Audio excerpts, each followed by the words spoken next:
incident yaunogona kunongedzera nyasha dzaMwari kuti apa dai asiri Mwari pakusinongera zvakanaka. Pane musikana unoenda kuroora sosandaroora dai muda tikatono unopinda prayer wakada munhu unopinda prayer ruda asikafadzi kana watimura wanyura zvesho uita isese ishe munhu ndamuda namati akaramba zvachose. Ndakasanga naye after 5 years ikati Mwari vakatendeka dai vakadzi vamunamata wangu ndaikuwara unotozoona ndosaka wangu asingapindure so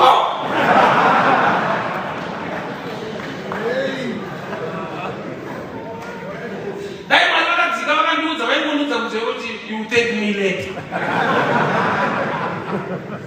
pane zvinoramba zvitori nyasha kuti kwauri unoona kuti zvinhu zvakanaka rekandiite but you take God later.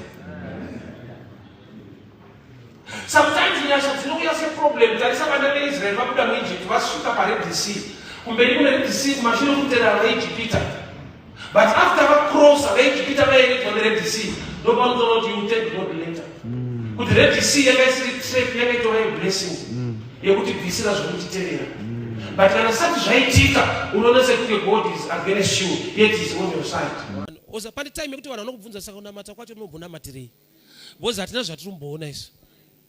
Pane time yekuti hapana chinooneka. Uchitonamata hapana chinoratidza kuti munhu anonamata uyu zvinodaro. Asi nguva inokwana nekuda kwokuti Mwari wacho wakatendeka. Zakaria akapiwa expiry date yeproblem kuti pachaberekwa mwana uchataura. Ndauya kuzopa expiry date to your problem. Why? Because Mwari uyu wakatendeka. Chawakaita uchiitira Mwari, Mwari ngavazviratidze muupenyu hwako. Nyika ngaisvike painoziva kuti unonamata Mwari mupenyu asingakanganwe. God is so faithful. Mwari havakanganwe. Wati kuzodza kunobva kuna Mwari. But pane munhu aiteera munhu. Enda akakuwana.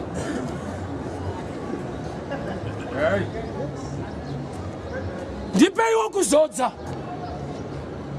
Akaramba achiteera Elijah. Iye Mwari kudenga ariko. But kwakateerwa munhu. Munomboziva here kuti ukashayiwa revelation pamusoro pemashandiro aMwari unoramba uchinetsa Mwari. Zvinhu zvacho akazviunza panyika but zvakafanira kubatiswa munhu wasiri kuda. Bhaibheri rinoti baba vako namai vako mazuva ekurarama awedzerwe. Izvozvo hazvimbodi prayer izvozvo. Zvongoda kuvatengera shuga. Problem yatinayo tinofungidzira kuti vana vanochengeta vabereki. That's low level. Let me explain better. Haukwanisi kuchengeta mubereki wewe. Say, I'm teaching from the scripture. Iwo ukaremekedza vabereki vako mazuva ekurarama anowanda ndani. Iwo wawapa shuga, iwo vakupa calorie. Ari kuchengeta umwe ndiana.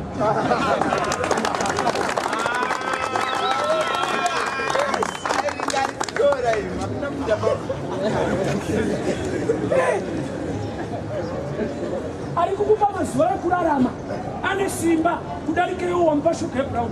Hallelujah. Saka usafungidzira kuti kuchengeta vabereki kuchengetwa nevabereki. Zvekuti kana usingachengete vako wakazvimaka hauna kuvamaka wakazvimaka. Izvozvo hazviwanikwe kana muna pastor wako. Inzwa.